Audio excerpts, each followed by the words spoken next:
किसान और चट्टान। एक किसान था। वह एक बड़े से खेत में खेती किया करता था। उस खेत के बीचों बीच पत्थर का एक हिस्सा जमीन से ऊपर निकला हुआ था, जिससे ठोकर खाकर वह कई बार गिर चुका था और न जाने कितनी ही बार उससे टकराकर खेती के औजार भी टूट चुके थे। किसान रोजाना की तरह आज भी वह सुबह सुबह खेती करने पहुंचा, पर जो सालों से होता आ रहा था एक वही फिर हुआ। एक बार फिर किसान का हल पत्थर से टकराकर टूट गया। किसान बिल्कुल क्रोधित हो उठा और उसने मन ही मन सोचा कि आज जो भी हो जाए वह इस चट्टान को जमीन से निकालकर इस खेत के बाहर फेंक देगा।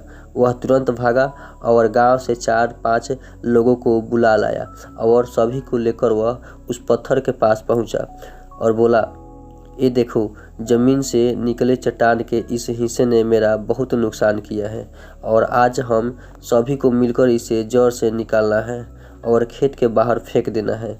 और ऐसा कहते ही वह फावड़े से पत्थर के किनारे वार करने लगा। पर एक क्या, अभी उसने 1-2 बार मारा ही था कि पूरा का पूरा पत्थर जमीन से बाहर निकल आया। साथ खड़े लोग भी अचरज में पड़ गए और उन्हीं में से एक ने हंसते हुए पूछा, क्यों भाई, तुम तो कहते थे कि तुम्हारे खेत के बीच में एक बड़ी सी चट्टान दबी हुई है, पर ये तो एक मामूली सा पत्थर निकला। किसान भी आश्चर्य में पड़ गया।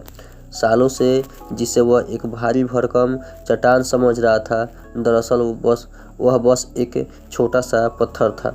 उसे पछतावा हुआ कि काश उसने पहले ही इसे निकालने का प्रयास किया होता तो न उसे इतना नुकसान उठाना पड़ता और ना ही दोस्तों के सामने उसका मजाक बनता। फ्रेंड्स, इस किसान की तरह ही हम भी कई बार जिंदगी में आने वाले छोटी छोटी बाधाओं को बहुत बड़ा समझ लेते हैं और उनसे निपटने की बजाय तकलीफ उठाते हैं।